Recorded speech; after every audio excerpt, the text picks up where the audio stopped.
Selamat pagi Bu Dela ya. Iya, selamat pagi.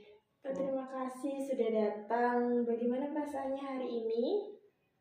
Ya, saya merasa sangat tertekan ya Bu ya hari ini tuh ya baik, tapi kayak ada yang ganjal gitu, lelah, capek dengan pekerjaan saya. Oke, baik. Sebelum kita memulai lebih dalam cerita-ceritanya, bisa tanda tangan informan konsen dulu. Oh, ini untuk apa ya Bu? Iya, ini buat agar terjamin gitu loh Bu. Rahasia Ibu tetap kami jaga gitu, dan persetujuan Ibu dalam memenuhi sesi konseling ini. Oh iya, baik. Itu membuat saya merasa lebih nyaman Iya. sih Bu. Di sini ya Ibu ya. Iya, silakan di sini. Terima kasih Bu sudah. Iya, sama-sama.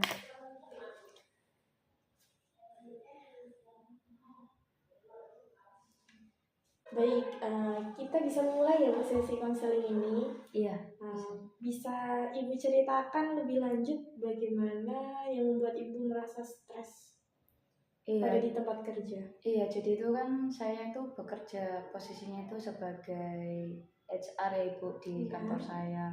Nah, pekerjaan saya itu kayak saya merasa tuh sangat menuntut saya gitu.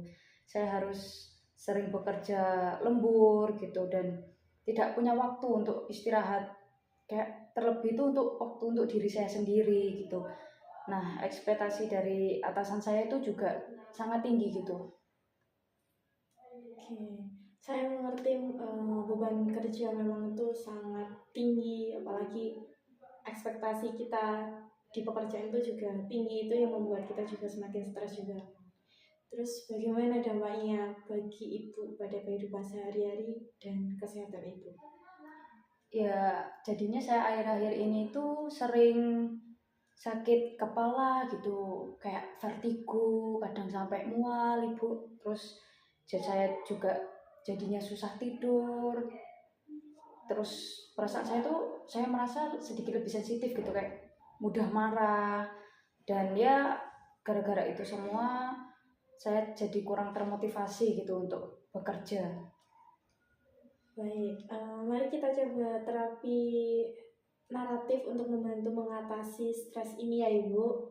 Terapi naratif akan membuat Ibu memisahkan dari masalah dan melihatnya dari sudut pandang yang bisa membuat calm, terus lebih percaya diri juga dalam mengatasi setiap bebannya.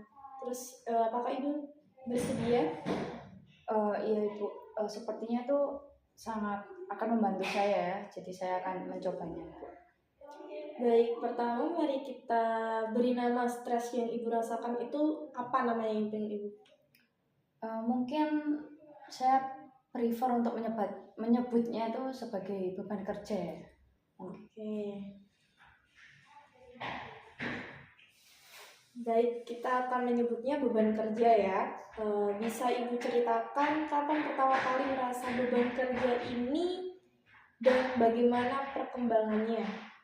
Ya, saya mulai merasakan beban kerja ini tuh sekitar 6 bulan yang lalu ya Bu, ketika diberi suatu proyek besar. Waktu itu saya merangkap beberapa jobdesk yang bukan job saya dan harus selesai dalam waktu singkat. Nah, sejak saat itu beban kerja ini saya rasa kayak semakin berat gitu. Sekarang mari kita lihat bagaimana Ibu mengubah hubungan Ibu dengan beban kerja. Apakah ada saat-saat di mana Ibu merasa bisa mengatasinya dengan baik? Apa yang terjadi? Ada satu waktu ketika saya itu berhasil menyelesaikan tugas lebih awal gitu Bu ya. Okay. Ya itu saya merasa sangat lega banget. Kemudian ya saya juga mendapat pujian sih dari atasan waktu itu. Okay. Bagus, itu berarti Ibu juga punya kemampuan untuk mengolah beban kerja ya. bagaimana perasaan tentang pencapaian tersebut? Apakah merasa senang, bangga pada diri sendiri gitu? Tentu sih Bu, ya waktu itu saya kayak wah aku bisa ya ternyata, kayak ya saya merasa bangga gitu sama diri saya sendiri, terus ya jadi termotivasi. Oke. Oke, kita coba mari kita fokus pada kekuatan dan strategi yang Ibu gunakan saat itu. Apa yang bisa Ibu lakukan untuk mengulang kesuksesan kembali untuk bisa mengatasi beban pekerjaan itu dan mengurangi dampak negatif beban kerja? Mungkin saya bisa lebih mengatur waktu saya dan mengambil jeda pendek saat merasa terlalu lelah. Kemudian ya saya juga akan mencoba untuk berbicara dengan atasan saya tentang beban kerja yang lebih realistis gitu. Oke. Itu juga ide bagus menurut saya karena membuat jadwal lebih seimbang dan berbicara dengan atasan adalah hal yang penting. Bagaimana kita bisa membuat rencana tindakan untuk beberapa minggu ke depan dan melihat hasil pada sesi berikutnya. Gitu. Iya Ibu, saya sangat setuju terkait hal tersebut. Bagus, mari kita susun beberapa langkah yang relevan. Yang pertama, Ibu bisa mulai dengan membuat jadwal harian dan mungkin waktu istirahat yang cukup. Kedua, memastikan untuk menetapkan batasan waktu kerja, jangan terlalu diforsir karena itu juga bisa meningkatkan beban kerja gitu kan. Otomatis jika kita semakin banyak pekerjaan tapi tanpa istirahat yang cukup, kita juga bisa stres gitu kan.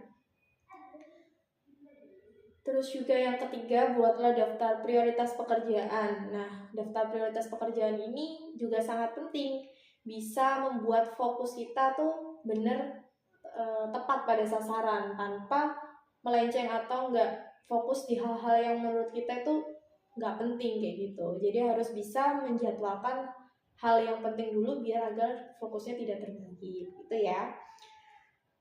Iya Ibu, ya itu sepertinya cocok untuk diterapkan ya Ibu ya. Saya akan mencobanya dengan membuat jadwal yang lebih teratur dan realistis ke depannya. Ya, selain itu juga penting untuk saling berkomunikasi dan membangun relasi yang baik dengan atasan karena atasan itu juga bagian dari pekerjaan kita. Otomatis apa yang kita rasakan juga atasan juga harus tahu agar bisa seumpama kita sedang nggak baik, lagi banyak beban gitu, jadi atasan tuh bisa mengerti dan nggak menuntut kita untuk selalu bekerja dengan secara target gitu loh, biar ada waktu untuk istirahat gitu. Iya Ibu, saya akan kayak mencoba ya, berusaha untuk ngobrol, menyampaikan ini ke atasan saya minggu depan insya Allah mungkin. Ya, bagus. Dan jangan lupa buat ngasih waktu buat dirimu sendiri atau bisa melakukan biasanya me time atau self reward dan sebagainya itu di luar pekerjaan agar bisa menikmati hidup tuh lebih legowo gitu ya Bu. Iya Ibu, benar. Iya, saya harus kayak lebih memperhatikan waktu untuk diri sendiri tentunya. Ya, saya sebagai psikolog menghargai keberanian Ibu dan kejujuran Ibu dalam sesi ini. Ingat bahwa Ibu punya kemampuan untuk mengatasi beban kerja dan saya akan melihat Ibu lagi dalam 2 minggu untuk mengevaluasi perkembangan bagaimana cara Ibu mengatasi beban kerja sudah lebih baik dari hari ini atau belum gitu ya Ibu. Terima kasih sudah datang hari ini dan semoga konsultasi kita pada hari ini bisa bermanfaat buat kedepannya. Iya Ibu, saya mengucapkan terima kasih banyak karena dengan menceritakan keluh kesah saya ini saya sedikit merasa lebih lega dari sebelumnya. Saya juga punya gambaran-gambaran lain yang akan saya lakukan ke depannya yang tentunya akan membuat saya lebih baik lagi Dan ya saya merasa lebih optimis sekarang setelah melakukan sesi konseling ini. Terima kasih banyak Ibu. Ya, sama-sama. Ya. Ada di situ.